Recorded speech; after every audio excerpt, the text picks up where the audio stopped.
I'm Frank. This is my workshop, and I'm going to show you how to make a pyrography pen. Alright, this is what we're going to make today. This is my version of the commercial pen. This is an aluminum barrel. Tips are pretty similar. I can show you how to make a tip also, but this is what we're going to concentrate on. So you need some materials for this. You need, of course, the dowel for a handle. This is a 5-inch long by 1/2-inch dowel and a wine cork. You of course need a wire and a plug for the end so that you can plug it into your power supply. And then you need these connectors, these electrical connectors to attach the tip.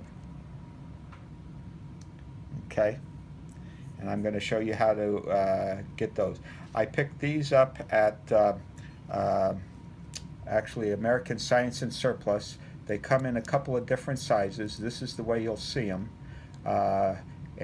We need to take the metal piece out of here to use for these connectors in the pen.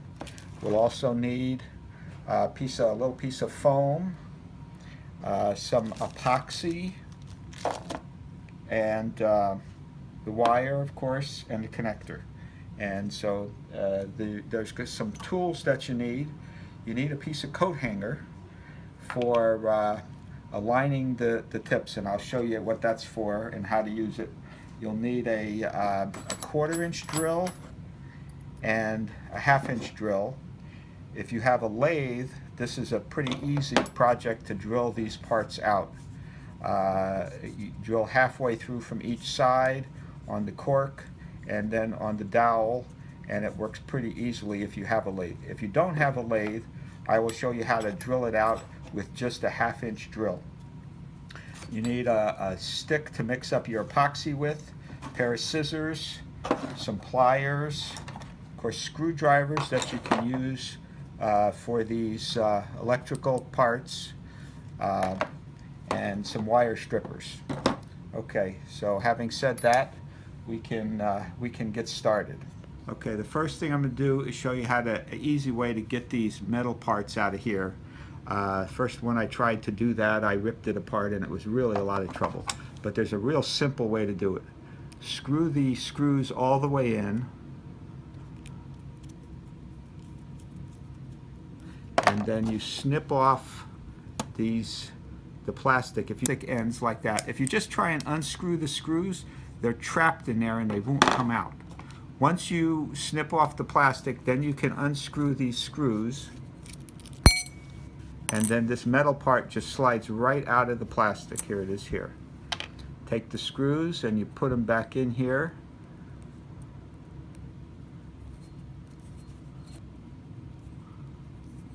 And we're ready to go. So you need 2 of these, like that. Okay. All right, now that we have those, the next thing to do is to get the dowel and the cork ready. Now the first thing I'm going to do is show you how to drill out the dowel using an ordinary 1/2-inch drill.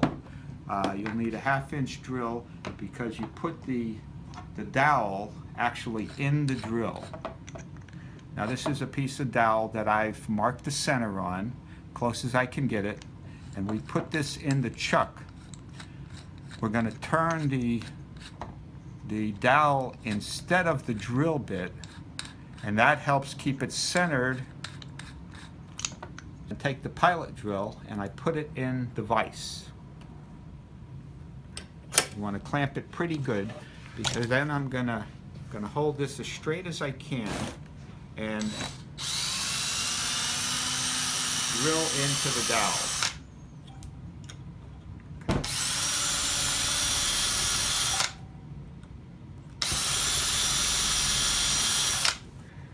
Okay, that should be good.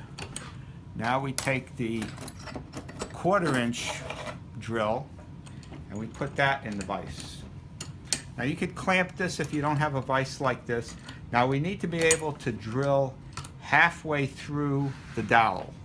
We drill halfway from each side, and try and hold this as straight as you can.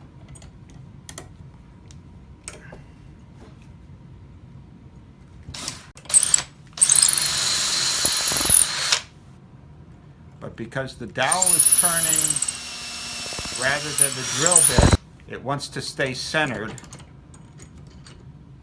in the dowel. Okay, I think that's halfway. Okay, now the hole's not perfectly centered, but it doesn't matter. As long as we can get the electrical wire through it, it'll be fine. So we reverse this, and then we want to start with the pilot drill again to try and help it stay centered.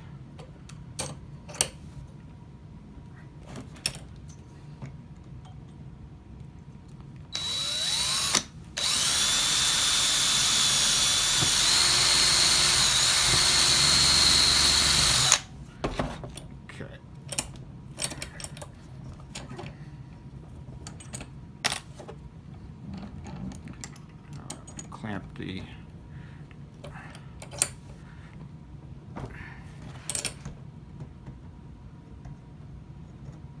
and this is just a 1/4 inch slip drill. Okay.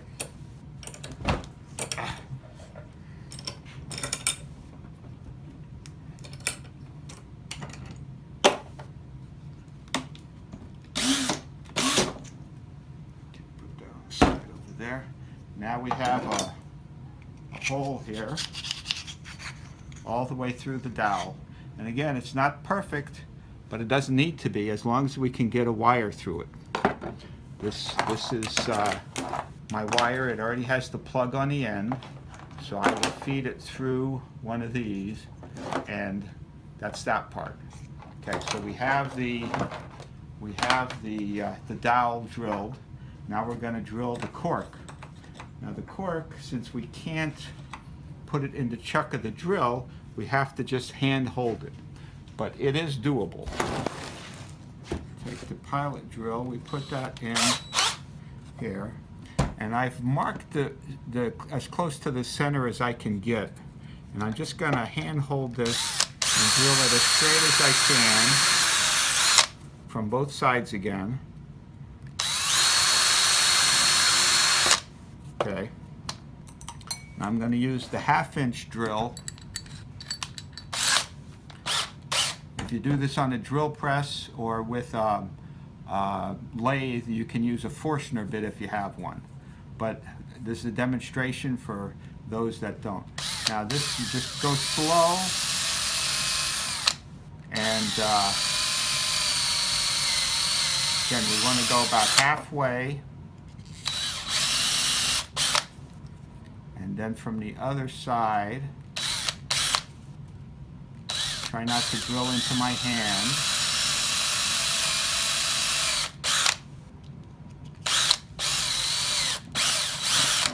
There it is. And so that's through. And now the dowel goes in like that. So it's not as neat as you'd get on the lathe, but it's certainly workable. Okay. The next step is to glue the cork onto the dowel. So I've marked this with exactly how far I want this to go in. What that is that gives me half the depth to the dowel, so that the screws will stick out like that. Okay, that's what we need to do. I've also chamfered the inside of this just a little bit for the wire. If you don't have a chamfer, you can use a larger drill bit, but I've just a little bit there for the wire. And we'll take this and we just use a little wood glue, and we want to get a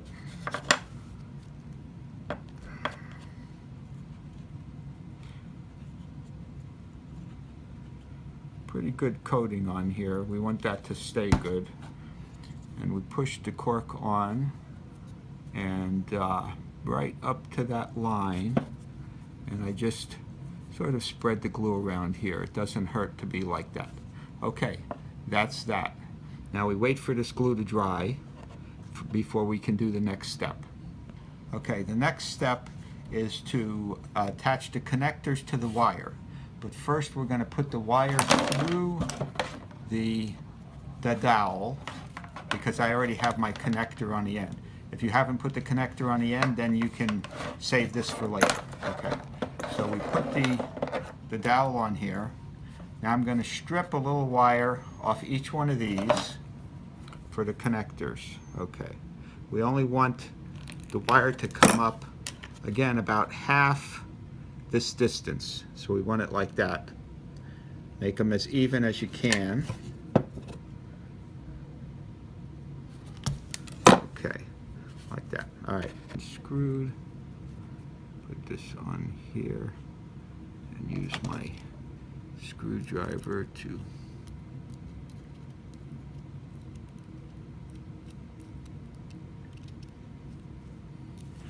screw that in. Okay, that's the first one. Now I like to reverse mine, so there's one from each side. Okay, and we need to snug it down real good. There you go. Okay, so now that's nice and tight. Now what I'm going to do is add a little solder just to make sure these connectors are good. Because once you glue this together, you're done. If something comes loose, it's not going to work. If you don't have a soldering gun, you could try it without it. It should work, but we're gonna solder these. So now, what I've done is I left these screws in. I've screwed them in till they just are even with the inside. In order to solder this, I want to put the solder from the inside. Okay. That's all there is to it. I've put enough solder in so it'll solder that to the thing. Now I need to do the other one the same way.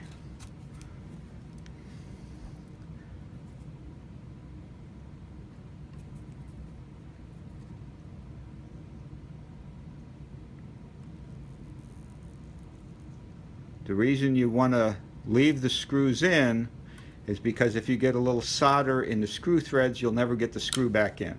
Okay, that's done now. Okay, the next step is to line this up. This is a piece of coat hanger. I've bent it so it's about the same width as a nib. This is the commercial product. So I'm going to put these in here now.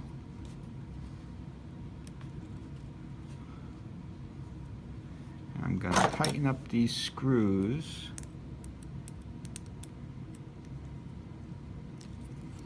One side and then the other, and I'm facing these screws opposite from each other. I just kind of like the way that works. So, okay. Now you can see that there's a gap between here. You don't want these connectors touching each other, and this will hold that apart, so you have to bend this so you get that space. Okay, the next step is to get this into here like this, so we can apply the epoxy. But what I'm going to do first is I'm going to cut a couple of pieces of this foam, and I just need a couple of little pieces so that I can stuff it in each side of the wire so that to keep the epoxy from running down on me. So I just take a little piece of this and I'm stuffing it one on each side of that wire. Now we pull this down into here, try and keep it as straight as possible, and the next step is going to be to epoxy it. So I'm going to put this in the vise so that it stays upright, and in order to make this neat so that we don't make too big of a mess, I have my epoxy here, and I have a Ziploc bag and a piece of cardboard. Okay, so I take the Ziploc bag and I turn it inside out, and then I put my cardboard inside like that. Now with my mixing stick I can mix epoxy on here. We want to use a pretty good amount. We want to make sure we have enough mixed up so that we don't have to come back. So we do a pretty good amount of the two parts. try and get it kind of even. That looks about right. Then we use my little stick here, we mix it up good.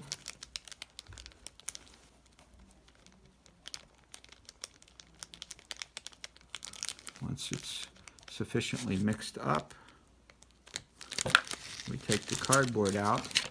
Now we turn this, without getting it on our fingers, right side in.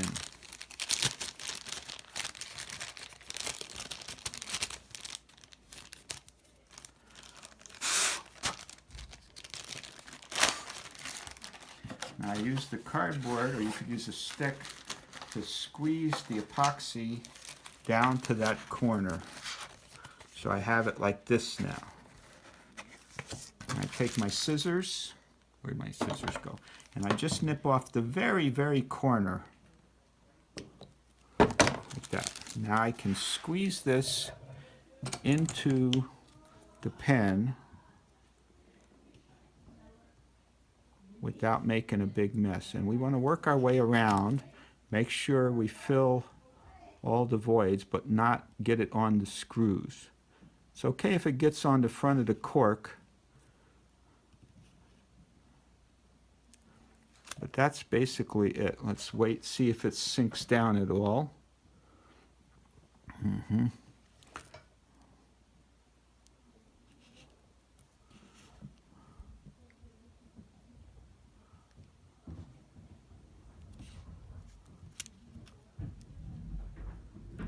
Okay, and that's it. We wait for the epoxy to harden. The pen body is done. This is a commercial tip that I purchased. They run about 15 bucks. I've made these. I think they cost me way less than $1. This is some copper tubing I picked up at a hobby store where you find the supplies for making aircraft. Comes in lengths like this, and I cut 1/2-inch pieces. This is 18 gauge nichrome wire I purchased online. I got 25 feet for about $15. So I use about 2.5 inches at a time to make a tip. So I can make quite a few tips with this. I'm going to cut off 2.5 inches here, and it's just approximate. It doesn't have to be perfect. Okay, now that's the nichrome wire, and all I do then is put one of these copper tubes on each end, and I crimp it. If you don't have crimpers like this, you could use just pliers or almost anything. It just makes it easier for that other piece in the pen to hold it. So I've crimped that on, and I'll do the other end here. Again, we go even with that, and I crimp this. Now that's on there good. Now I can bend this any way I want into a tip. So I can use ordinary pliers or whatever. We want to try and keep the ends even here and bend this. I'm going to show you how to make a shading tip. A regular tip like this, just a straight tip, is really simple. If you have the wire, you can just make a bend like this. Okay, now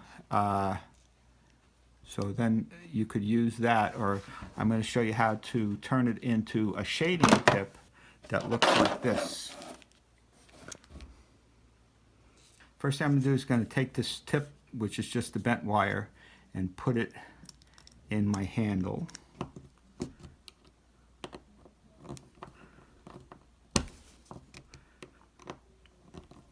Okay, I'm going to straighten this out a little bit here and get it about like that. That looks good. Now, in order to be able to flatten this for a shading tip, I need to heat it up to soften it, to anneal it. So I'm going to plug it into my power supply here, and I want to get it to a red glow. Normally you don't take your tips up that high, but this is for the purposes of annealing. So we want that red glow to soften the metal, to make it malleable. Okay, we'll let it cool a little bit, and then we can just hammer it, put it on any hard metal surface. You could use a vise, and you just hammer it flat. And you can see how it's flattening there. And you can work it. Okay. Once it's flattened the way you like it, then you can just bend it up to get the shape that you want. So this is now a shading tip. That could be used as a shading tip. You can make them depending on how much you work at it. You can get different shapes, the pen tips or shading tips. So they're pretty easy to make.